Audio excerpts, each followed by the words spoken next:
Hey everybody, this is Jason Ostrowski, and welcome to another edition of the Everything Real Estate Podcast. In today's episode, we have a conversation with Lynne Kelleher from the Yardley-Newtown office. And the reason we brought Lynne on the podcast, beyond her many years of experience in the real estate industry, is something unique that she does this time of year. For roughly the past 15 years, Lynne has been sending out, without fail, letters to her sphere of influence. Number one, expressing gratitude towards them this time of year. And then also she sends out a specific begging letter, quote unquote, to her sphere of influence, asking for business in the new year. It's a brilliant strategy, and Lynne's here to share some of what she does in the holiday season to market to her people. So let's get right into it with Lynne, and we'll pick it up on the other side. I have Lynne Kelleher today on the podcast, and Lynne, it is great to have you here, and I'm really looking forward to our conversation today about your unique way to gain referrals this time of year, which is, of course, begging. And so pride has nothing to do with real estate, right? Heck no, man. No. But in all seriousness, we are going to dive into some of the powerful letters that you write to your clients around the holidays and the new year and why they are so effective. So I want to start with your gratitude letters and how that process has evolved to make it a staple of what you do this time of year. So first of all, you are a very good writer. And I must say, the way that you structure your letters are very potent. And I like to think of myself as a decent writer. You are a very good writer in reading your letters. Mm-hmm. And so I noticed that you first start off your gratitude letter with a quote, which everyone loves a good quote. Mm-hmm. It kind of brings people in. Mm-hmm. And you follow that by an authentic appreciation of your people in which you thank them specifically for being a friend or an advocate. So you tell your story in a way that people know is authentic to you. So having done these letters year by year, my first question is, do you have a formula for your letters that you stick to, or do you just let it flow from your heart? Well, so here's the thing.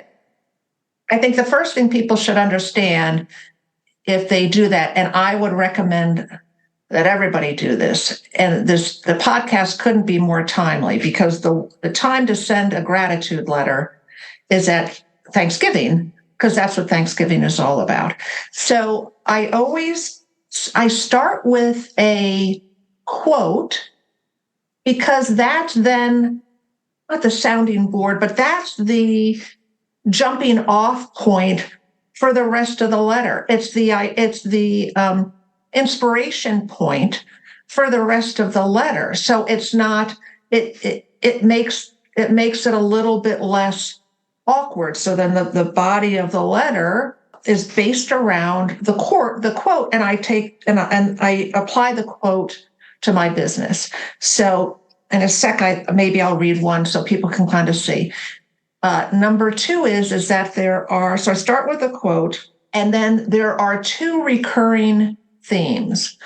One is that I want them to know sincerely how grateful I am and acknowledge how they impact my business.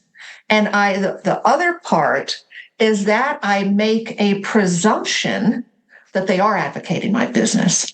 So I'll say to them, I'm blessed, and you'll see, I'm blessed to have a lot of friends and advocates. Thank you for being one of them. It makes the presumption that even if they aren't a great referral source for me, I make the assumption that they would like to be. And so I think that's really powerful. The other thing is that it must be in your own voice. So I am pretty funny. So, and a little irreverent, and my letters are in my voice. Your letters, should you choose to do this, and I'm telling you, you should do it. It must be in your voice. And it is an acknowledgement at a time when people are feeling a sense of family and gratitude that I think is really powerful. You can tell that you're sincerely grateful. And these almost are like an extension, when I read them, of a handwritten note, right? That we always talk about how powerful handwritten notes are. This is kind of like an extended handwritten note that you're giving to your people. And so how many of these letters do you try and send out to your people? And what is the response? Do you get a lot of response from these? Do you hear from a lot of people? Hear from a lot of people. I have some people that'll say, "Oh, Lynn, this year's was a good one." I mean, I've been doing this for, since the late 2000s. So, let's say I've been doing this for 10 or 15 years. I do a mail merge so that they are addressed individually. I sign them individually. I hand address the envelopes. No stickers, because that smacks of mass mailing. Okay. And I hate to sound like a Pollyanna. I mean every word in this letter. I truly, truly am grateful. And I want my center of influence. So that's who it goes to, my center of influence. Anybody that I think likes me, whether it's a past customer, whether it's a current customer, whether it's a center of influence. If I think somebody likes me, they get it. Whether I think they're going to refer me business or not. If they think well of me, so I probably send out about, 250 or 300 of these, So let me read one of them. So it starts off saying, here's the quote. "Feeling gratitude and not expressing it is like wrapping a present and not giving it." That's from William Arthur Ward. And I Google these. I get these. You just Google Thanksgiving thing. For me, and I'm sure for you, Thanksgiving is usually the time of year when, more than any other, we reflect on all that we have to be grateful for. And while this year we may need to search a bit harder than we ever have before, this was 2020, and your Thanksgiving table will probably look different than it has in the past, I hope you find a place of grace and peace this holiday season. My great place of grace and peace comes from making sure those that have shown me such goodwill and support know how much you are appreciated. It is important that you know how blessed I feel to have so many friends and advocates in my life. Thank you for being one of them. My life wouldn't be nearly as full without you.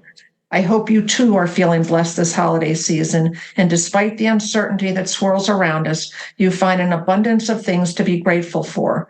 May 2021 bring good health, good luck, and laughter to you and those you love. Best, Lynne Kelleher. I think it's so powerful to hear that, especially during the pandemic, right? Because people are for a lifeline. They're looking to connect with people. You're sending this out.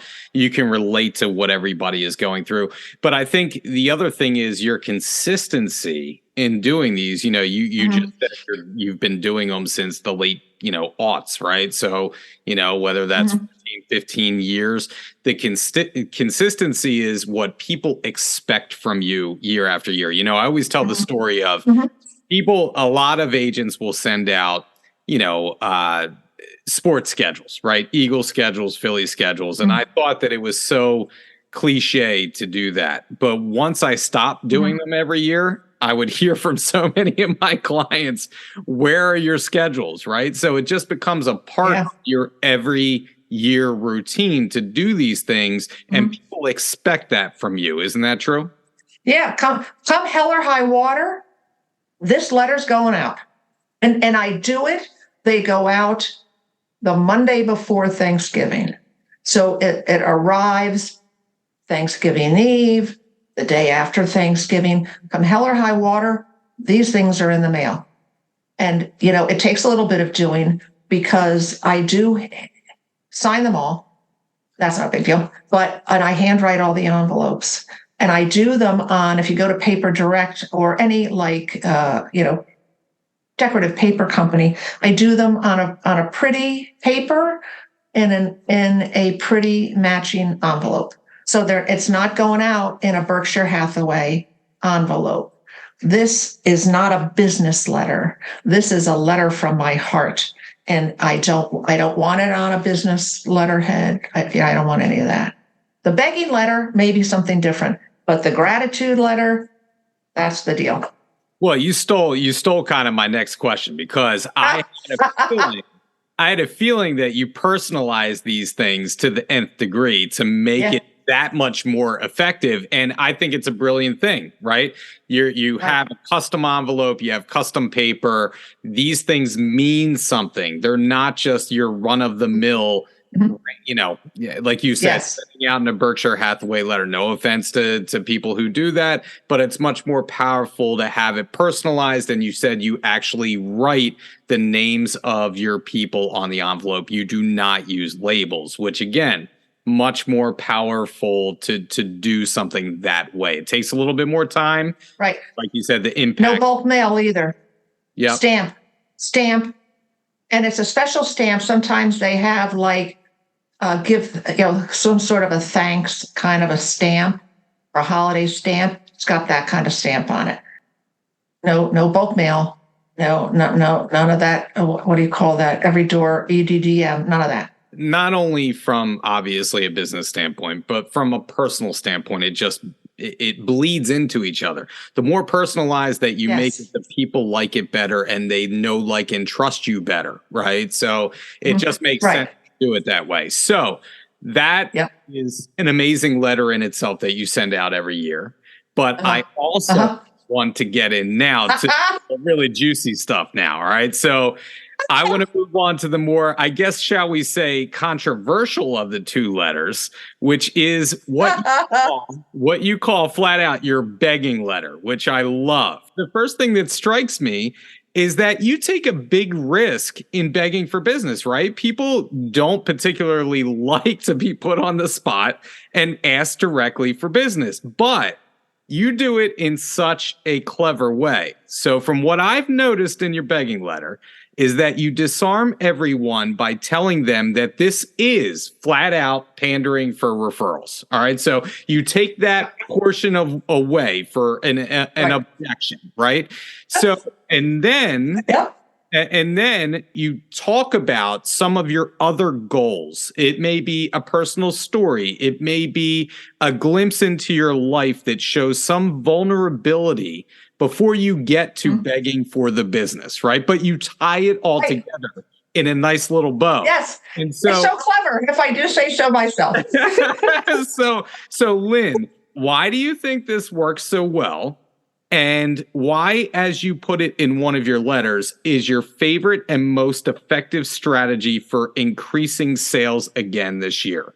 So you actually say that in your letter, that your letter is your favorite and most effective strategy for increasing your sales. Yep. So, all right. So here's the deal. I think that we as an industry have a hard time asking for business in a way that's not like, hey, got a deal? Hey, want to buy a house? Hey, who do you know wants to sell a house? And I don't think, so I think we have a hard time asking for business. And I think sometimes we make a presumption that people understand how we do business and how our business becomes successful. If you're used to getting a paycheck, regardless of, every 2 weeks or whatever, regardless of the level of quality you are as an employee or whatever, you don't realize that, in January, as I put in my letter, we are back on, step 1 of the 12-step program, the slate's wiped clean. We're back, we're out of business come January 1, unless you got a few, spillover deals. So again, I make the presumption with people who I know like me. I make the presumption that they want to help me grow my business. Because why wouldn't they? Look how nice I am. I'm a hard worker. Hopefully for a lot of them that are getting it, I've demonstrated how good I am. They should want to help me, quite frankly. So I make that presumption. But you're right that you have to do it. And again, when I read these, and maybe if we have time, maybe I'll read two of them, but they really have to be in your own voice. This is exactly who I am. This isn't coming as a surprise to anybody. But I put it out there and I say to people, I need your help. Your referrals are the key to my success. And I know you want to help me. And I'm just reminding you what you have to do to help me. So you can either start with a quote. So I'll read this quote. And now we welcome the new year, full of things that never were.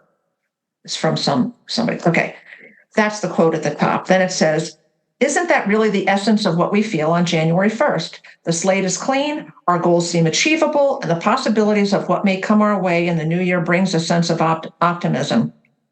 I hate to sound like Miss Goody Two-Shoes, and then I put in parentheses, where did that come from anyway?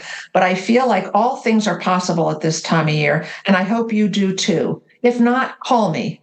We'll talk. So here's some of the things I'm striving for in 2017. Lose 13 pounds by my 40th wedding anniversary on April 2nd. I know. How could that be? Into the same man, for heaven's sake. Stop with the math. I was a child bride. That's in parentheses. Piece of cake, right? Did I mention that this has been on the goal list for the past 8 years? Learn to play the piano. This will probably be the hardest to achieve, as I don't know how to read music and you actually have to practice to get anywhere. I wish you could just listen to tapes. The success of this goal may be in how I decide to define the word play. Increase my business by 20%. Of course, that's where you come in. And since 65% of my business comes from referrals from people like you, I hope I'll be top of mind anytime someone you know mentions they are considering buying or selling a home. If you would be so kind as to give them one of my business cards I've so thoughtfully enclosed, I'd be eternally grateful. Or better yet, email me their name and contact info, and I will reach out to see how I can help. Rest assured that I will treat them like the family I actually like and be by their side every step of the way. I'll thank you, they'll thank you, and you'll have dinner out on me. Thank you for support, both past and future. I am truly blessed. Fondly, Lynn. I love that. I mean, I really like the way that you kind of ease into it. You get to the point and you get specific. Usually people want to help you reach your goals, like you had mentioned. And why wouldn't they like to give you referrals if they like doing business with you? I think a lot of times, we lack that confidence as agents to go back to our clients whom we've forged a very good relationship with, typically through the process of either buying or selling. And then, when we don't talk for a little while, we kind of get weird. We're like, we don't want to either bother them or make them feel a certain way. But if we forge these good relationships, like you said, they should want to help you out, and don't be afraid to ask for that. And that's what I love about this letter. Not only should they, but I think they do. Look, again, it's that Pollyanna thing. I think most people are good. And most people who are nice like me, because I'm nice, I think people want to help me. And that's just, that's the premise under which I operate. This just shows them, reminds them, it just reminds them, because they don't know how our business runs. Can I read one more? Do we have time for me to read one more? All right, here's another one. Well, here we go. Here we are again. It's January. The holidays are finally over. And if you're like me, I'm so glad to be out of that limbo that they seem to produce and moving forward again. I'm proud to report that most of my resolutions are still intact in some form or fashion, and I'm trying to remember that Rome wasn't built in a day. That makes sense, right? I mean, what's the rush? Okay, so I didn't get the gym 3 times last week as intended. I only went once, thinking that at my age, perhaps I should ease in. This is a good one. That's a lie. I went once. Everything hurt afterwards, and it took me the rest of the week to recover. I am, however, doing really well with the one where I'm not supposed to drink during the week. Unless, of course, I'm out, then the rules don't apply. I can't believe the money I'm saving on wine. Of course, the other thing that happens in January for those of us who only get paid when we produce a result is goal setting and action plans for the upcoming year. I've decided to implement my favorite and most effective strategy for increasing sales again this year. I'm begging. That's right. I'm begging you once again to refer me to anyone who even breathes a word about buying or selling a home. It doesn't matter if you like them or not. It can be your neighbor, coworker, family member, dog walker, or the guy that does your tattoos. I promise to take good care of them and will treat them like family. Well, the family I like anyway.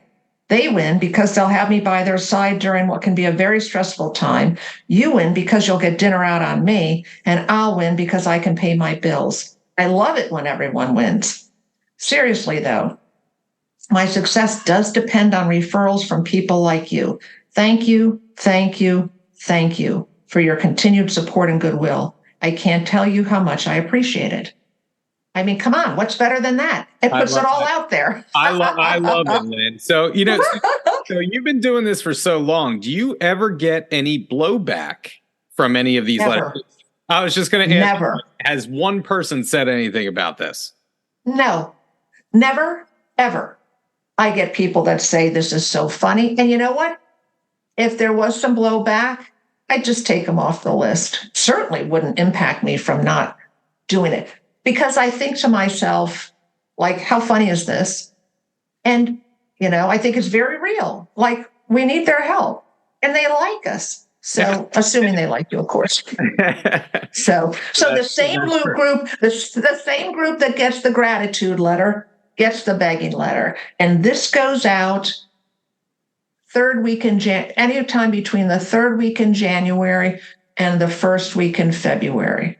Again, I don't remember. I may do this one in the Berkshire Hathaway envelope, but again, it is hand signed. It is the addresses are handwritten, no labels. And bottom line, what has this meant to your business? The begging letter specifically, what has that meant to your business? You know what? It's just part of a consistent stay in touch plan. So I map that out. Okay, they're going to get a birthday thing from me. They're going to get my begging letter. They're going to get my gratitude letter. They're going to get it. And I plug in my touches. So I'm sure that my center of influence, and these are just part of that touch strategy. Yeah, it's a consistent campaign of sincerity, right? And just thoughtfulness is really what it comes down to. And staying top of mind. Yeah, and staying top of mind. Okay, so if an agent wants to start something like this, all right, what do you think agents should be focused on when they actually write their begging letter? Because we see the way that you do it, right? You read a couple of them. How do you make it work, right? What should they be focused on when they write their letters? They should be focused on being sincere and genuine, and again, being somewhat presumptive in that your clients want to help you, or your center of influence want to help you. B, they don't understand how our business works and will not be offended if you explain it to them and ask for their help. How can anybody be offended by that? If you need to use a quote to get you as a launching off point, to get your groove going, use a quote. And if anybody wants, if anybody wants to email me, I will send them copies of my gratitude letters or begging, so that they get some sort of a sense of, just don't copy them because it'll sound like me. Now, if you send it and it doesn't sound like you, well, that could irritate and annoy people. And it doesn't have to, mine are kind of, my gratitude letters are short. My begging letters are kind of long, because I think I'm really funny. Anyways, but so they don't have to be long. it could have a funny anecdote, or like, hey, one time I said, hey, I'm at step one of a 12-step program. The whiteboard is wiped clean. My calendar is empty. I need your help. And I think people want to help you. And at least it's just another touch. It's not another reminder, And yeah. And like you said, I don't think you need to think it to death, right? It's not paralysis. No. It's like you use a quote as a jump off point, and it kind of structures your whole letter beyond that, because you can work off of that quote to kind of, to make it your own voice. And then you incorporate your humor in that, which I appreciate, right? Like if I read that, I'm like, oh, I love Lynne, like you said, it's like irreverent, it's funny. It's real, and it touches upon who you are as a person. So, okay. The last thing that I wanted to move on to, since, we're running out of time here, is that I wanted to talk further about your charity, 100 Women Who Care, Bucks County. Now, you and I met each other a little while back, and I don't know if you recall our conversation, because I still remember it. We were talking about this, and I kind of want to know, let's start by telling the audience why you decided to start this charity, number one, and why it's important to you. All right. So here's a condensed version. I went to a version of 100 Women Who Care in Chester County with my sister, went to the meeting, thought it was absolutely brilliant, and thought to myself, hey, man, I can do this. Came back to Bucks County. They have since folded due to COVID. But I started this group in 2014 with 35 members, all of whom were from my center of influence, past clients. I decided to do it because for two reasons. One, I think it's important to support the community that supports you. And I thought it would be a good vehicle for my business. So I started this group. We meet 4 times a year, costs you $100 to join.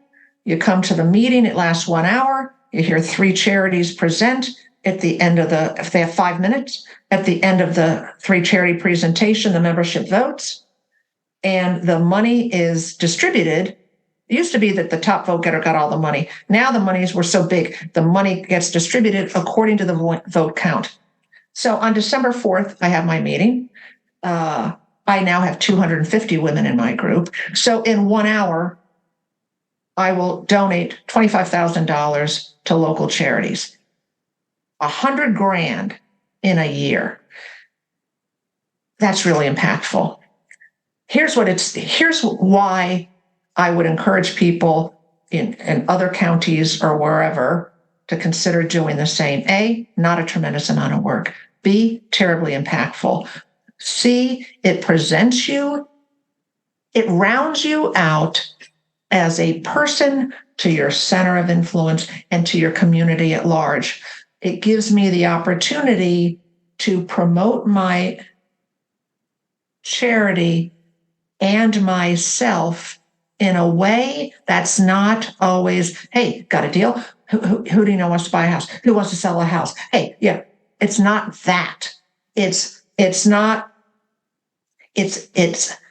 look at Lynne of generous heart, who happens to be a realtor. And maybe you want to, if you are looking for a realtor, you'd like to work with somebody that gives back to their community or has generous heart. And it gives me, those touches that we talked about previously with the letters. In there are meeting reminders about upcoming meetings to my center of influence. So I am, again, it's a touch point that is not asking for business. It's a touch point that puts me top of mind without asking for business. And even if you're not, and I have a bunch of realtors who are from the office, who are members of my group. Here's how it benefits them. They can send out things to their center of influence that says, look at this fabulous, impactful, brilliant group that I'm a part of. Why don't you come with me?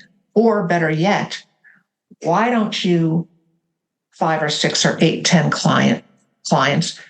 Let's meet. I'll buy you drinks beforehand, or drinks are on me, because the event always has alcohol, must have a glass of wine if you're going out on a Monday night. So maybe you invite a group of women. I'd love you to come, and this is so fabulous. Look at this. Why don't you come check us out, and I'll buy the drinks are on me. Okay, so now, even though I'm the one in front of the microphone, you now have another way that says, wow, look at that Susie. Look at what she's involved in, or whatever. Or maybe you do something, and maybe you think, okay, I'm not willing to take on something that big. Here's another thing that I did. I contacted a local charity, found out about a waitress that a single mom had just lost her mom, scrabbling together the down payment for an apartment.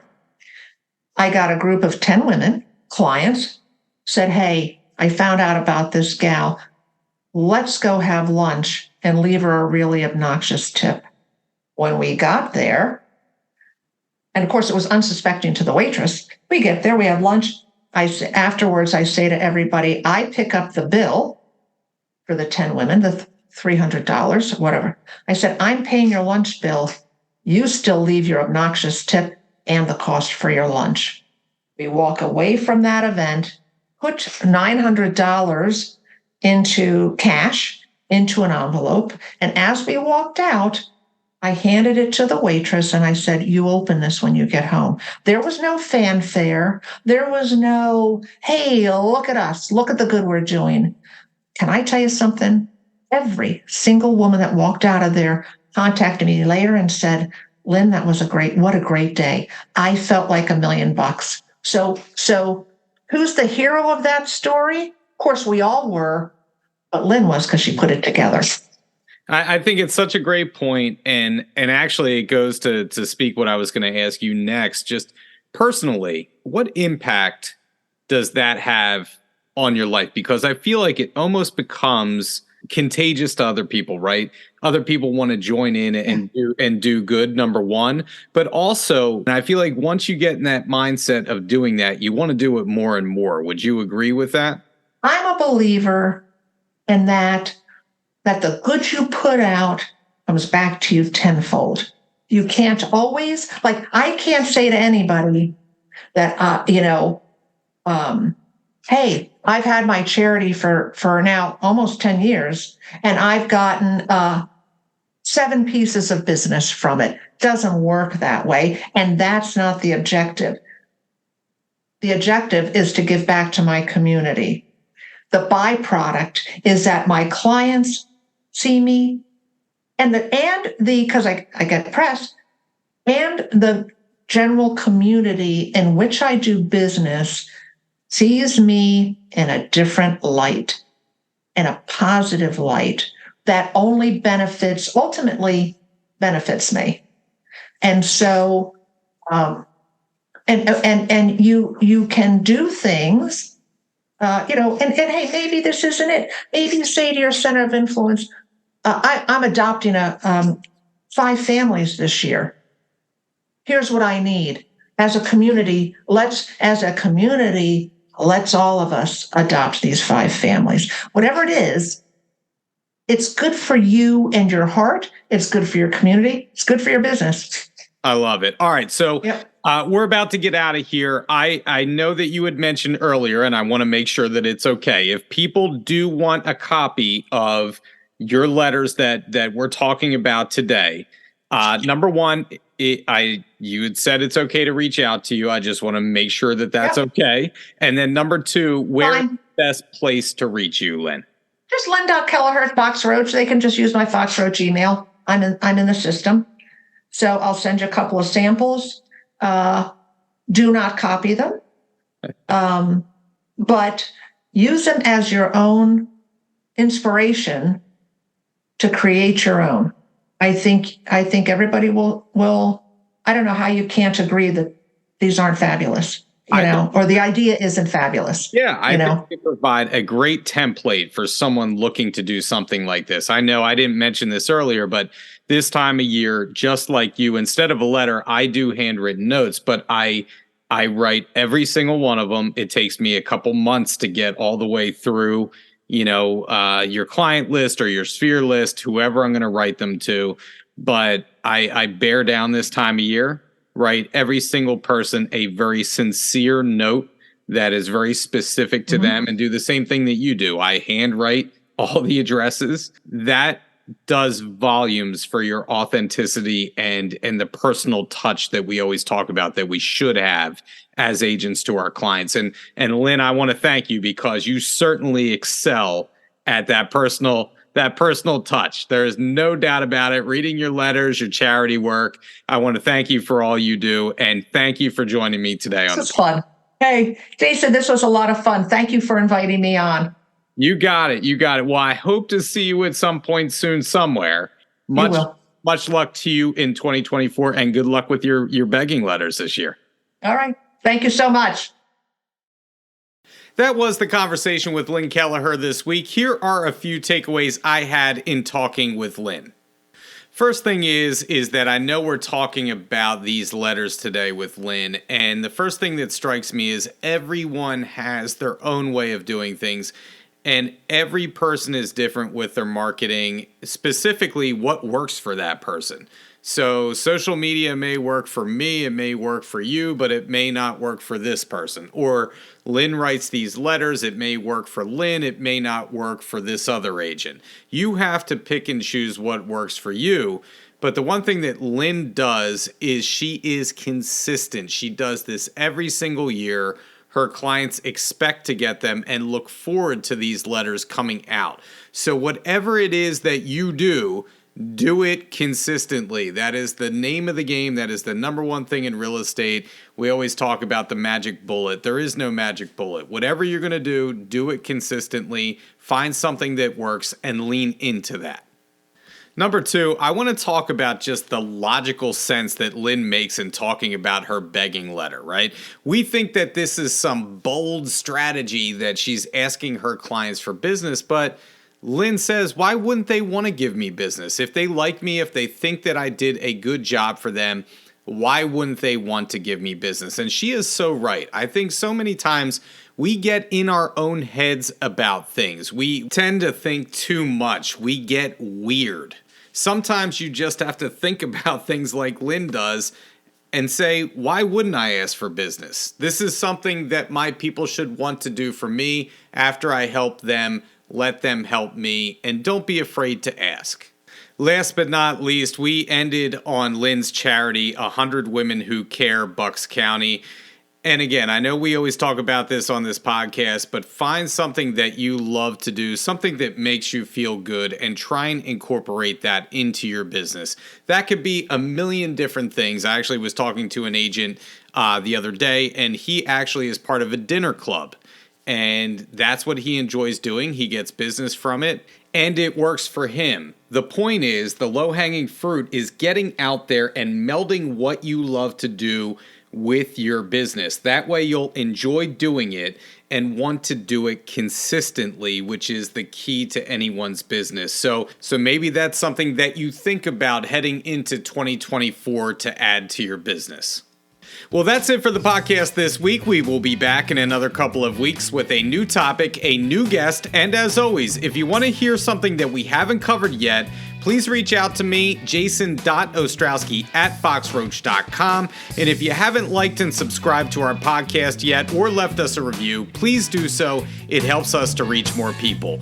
Once again, this is Jason Ostrowski saying stay safe out there, stay selling, and happy Thanksgiving to all of you.